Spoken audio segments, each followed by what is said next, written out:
Bienvenidos a esta nueva presentación de la Iglesia Evangélica Bautista de Flores. El tema de este domingo es Ser discípulo de Jesús por Carlos Villanueva. Deseamos que sea edificante y de gran bendición para tu vida. Al finalizar, encontrarás diferentes maneras de comunicarte con nosotros. Nos disponemos a escuchar la palabra de Dios. Que el Señor guíe tus pasos hoy y siempre. Buenos días, queridos amigos. Es un gusto poder tener la oportunidad de acercarme a ustedes para reflexionar juntos en torno a la palabra de Dios. Ustedes han estado en estos domingos pensando, reflexionando acerca de lo que es el discipulado. Cómo enfrentar nuestra propia naturaleza, nuestros propios problemas, y al mismo tiempo cómo enfrentar nuestras dudas, dos cosas que tienen que ver un poco con nosotros mismos. Me gustaría en esta mañana reflexionar muy brevemente acerca de cuál es el verdadero significado del discipulado. Una de las cosas que debemos partir de la realidad es que la iglesia cristiana está viviendo un tiempo muy especial. Vuelvo a repetirlo, un tiempo especial. Se combinan dos cosas que es muy interesante en este momento de la iglesia. Por un lado, como bien menciona John Stott en uno de sus últimos libros, El discipulado radical, es un tiempo de crecimiento muy grande de la iglesia.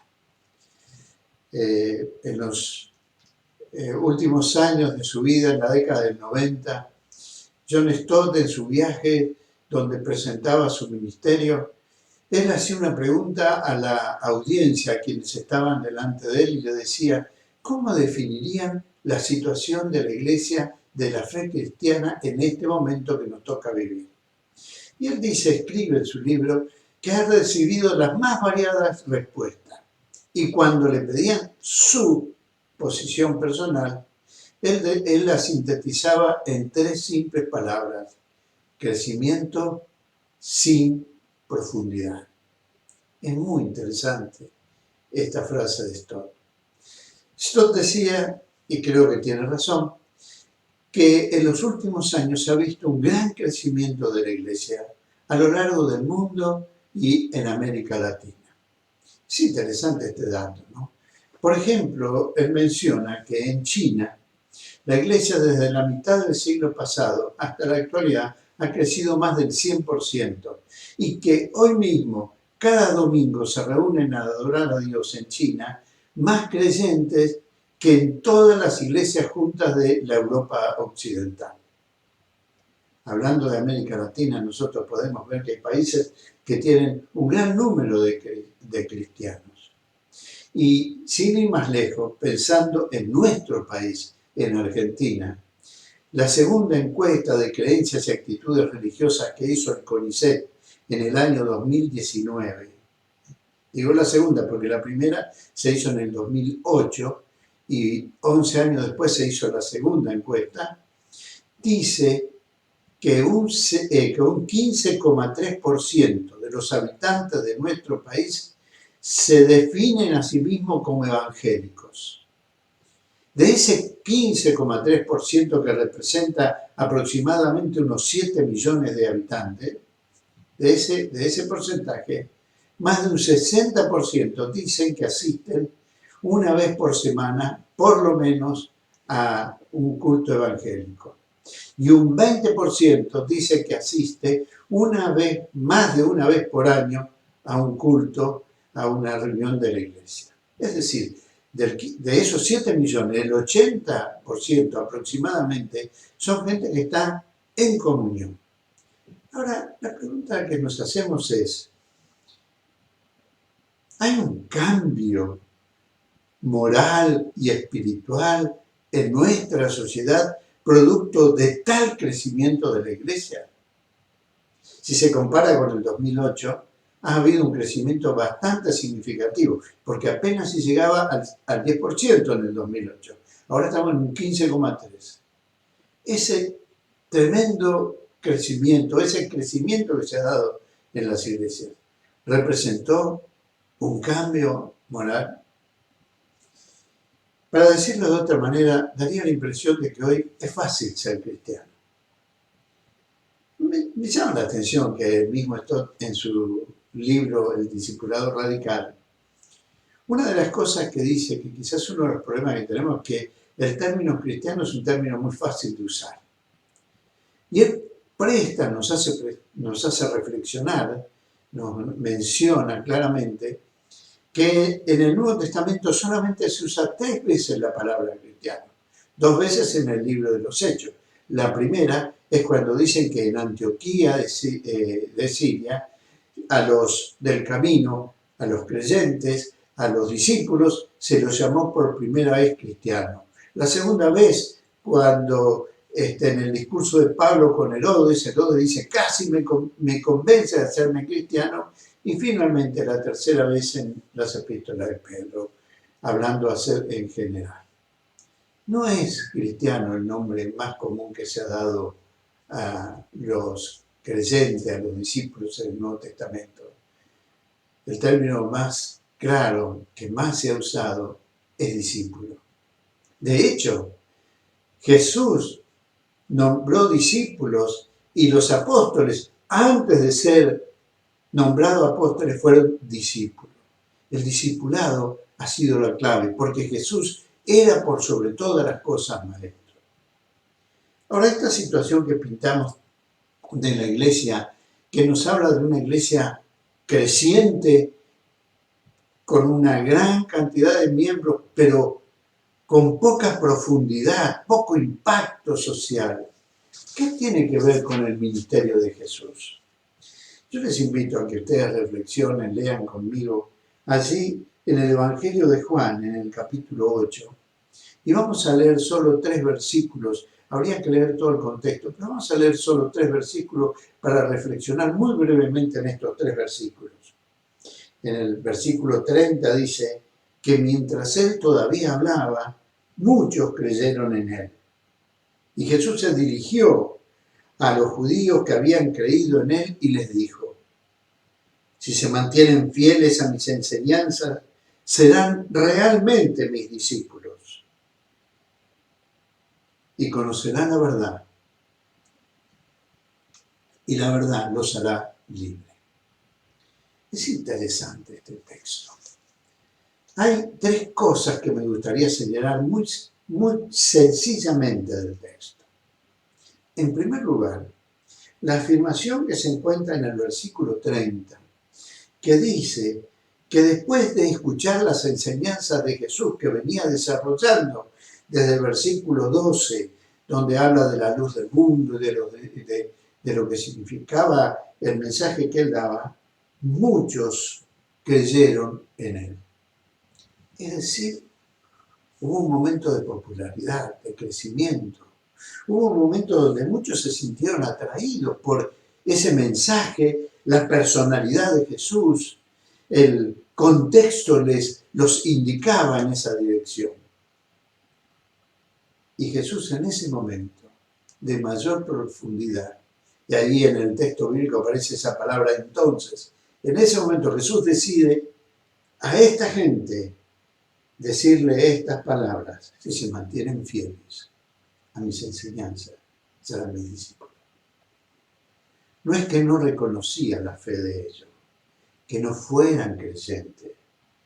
Él reconocía que su fe era incipiente, que su fe era naciente, que le faltaba profundidad.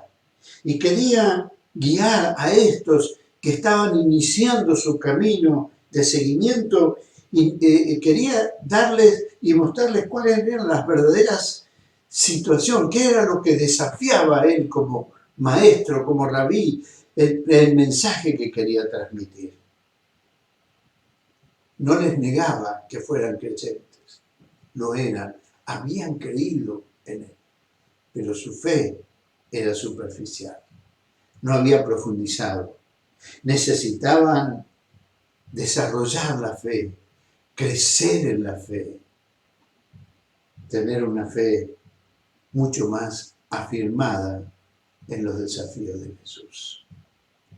Cuando muchos son los que aceptan a Jesús, a veces da la impresión de que la multitud nos lleva a hacer cosas, a formar parte de movimientos. Pareciera ser que somos llevados por el grupo. Jesús no quería eso. Jesús no pensaba en ese crecimiento numérico que a veces a muchas iglesias les parece que es lo que deben buscar, un crecimiento numérico y ser mucho. No. Jesús estaba diciendo, debemos crecer, pero debemos crecer también hacia abajo, en profundidad. Lo segundo que me llama la atención del texto es justamente a qué los desafía a Jesús. Él dice allí, si se mantienen fieles a mis enseñanzas, serán realmente mis discípulos. Permitan que mencione simplemente algunos aspectos de este texto, ¿verdad? Lo primero, que una cosa es una decisión puntual en un momento y otra cosa es que esa decisión se mantenga en el tiempo. Es fácil tomar una decisión puntual. Es fácil en un momento tomar una decisión por algo, pero después cuando debemos mantener esa decisión en el tiempo, ya la cosa es mucho más difícil. Jesús enfrentó ese problema con sus discípulos. Hubo un momento en que muchos dejaron de seguirlo. Y cuando los apóstoles le dijeron, Señor, ¿qué está pasando? ¿Por qué haces esto? ¿Por qué no mantenés a los que vinieron? Él le dijo aquella famosa frase, ¿quién dice ustedes también? Yo no voy a bajar mis expectativas de lo que significa ser discípulo. Ser discípulo es algo más que el entusiasmo de un momento. Ser discípulo es algo más que en un momento decir, sí Señor, estoy dispuesto a hacer lo que vos quieras, pero con el tiempo voy a ir hacia atrás. Jesús no negaba que existiera una fe en ellos. Los reconocía como que habían creído, que habían oído su palabra y se habían entusiasmado, pero su fe todavía le faltaba profundizar. Primera, mantenerse, permanecer.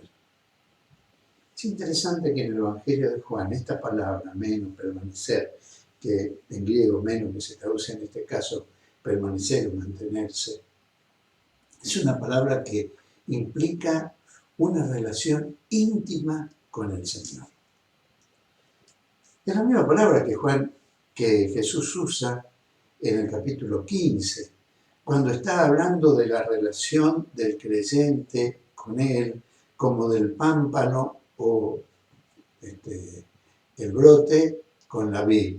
Y dice, si no permanecen en mí, no tienen vida. Es decir, es una comunión íntima, directa. Ellos debían no estar en la superficialidad, sino tener una comunión íntima con Él y con su palabra, con su enseñanza. Es singular, aunque aquí tenemos enseñanza plural, abarcando a todos, pero es singular, mi palabra, porque Jesús mismo es la palabra. El llamado al discipulado es hacer como Jesús. El llamado al discipulado es vivir como Él vivió. Por eso Él dice que eso deben mantenerse fieles, no abandonar la fidelidad al Señor. Dice luego que serán verdaderamente mis discípulos. Bueno, cuando uno habla de que verdaderamente o realmente algo es así, lo que también en algún sentido está implicando que hay una forma que no es verdadera de hacer las cosas. Es cierto, hay muchos que dicen ser discípulos de Jesús, pero no lo son. Conocer la Biblia, conocer la doctrina cristiana, conocer las prácticas, no implica ser discípulo de Jesús. Ser discípulo de Jesús es tener esa comunión íntima con Él, conocer su palabra, conocer sus enseñanzas y estar dispuesto a vivir de acuerdo a esas palabras, porque esas palabras, esas enseñanzas implican vida, sus palabras son vida.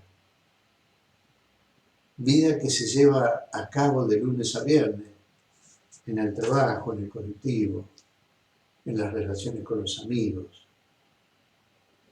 en todo, en el hogar, padres, hijos. Allí mostramos si somos verdaderamente sus discípulos. Escribió alguien alguna vez: predica el Evangelio siempre, predica de Jesús siempre. Cuando lo necesites, usa palabras. ¿Por qué? Porque tu vida tiene que ser el testimonio de Jesús. Que los demás te vean en tu hablar, en tu actuar, que vos sos discípulo de Jesús. ¿Y qué es lo que va a pasar cuando seamos discípulos de Jesús? ¿Cuál es el resultado de esto? Dice el versículo: entonces conocerán la verdad, y la verdad los hará libres. Muy, muy notable esto. Los judíos creían tener conocimiento de la verdad, pero realmente la verdad no es un concepto.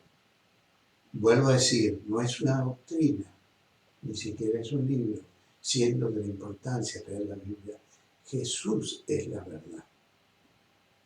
Es el conocimiento de Él a través de la lectura de su palabra y de la comunión con Él en oración. Jesús es la verdad. Conocer la verdad. Conocerlo más a Él.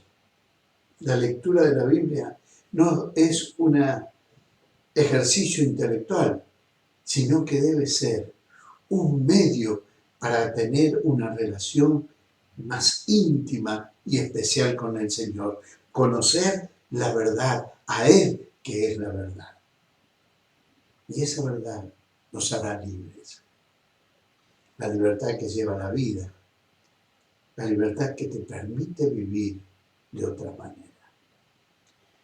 Versículos más adelante, algunos de estos que habían creído en Él y que habían escuchado este desafío de Jesús, le dicen: nosotros no somos esclavos, y comienzan a cuestionar esto de la libertad. Y Jesús les tiene que aclarar: mire, todo el que peca es esclavo del pecado. Cuando hablamos de nuestra naturaleza pecaminosa, estamos refiriendo a aquellas tendencias que brotan de adentro nuestro muchas veces. No hacia lo bueno, sino hacia lo malo. Pero la relación íntima con Jesús nos libra de eso.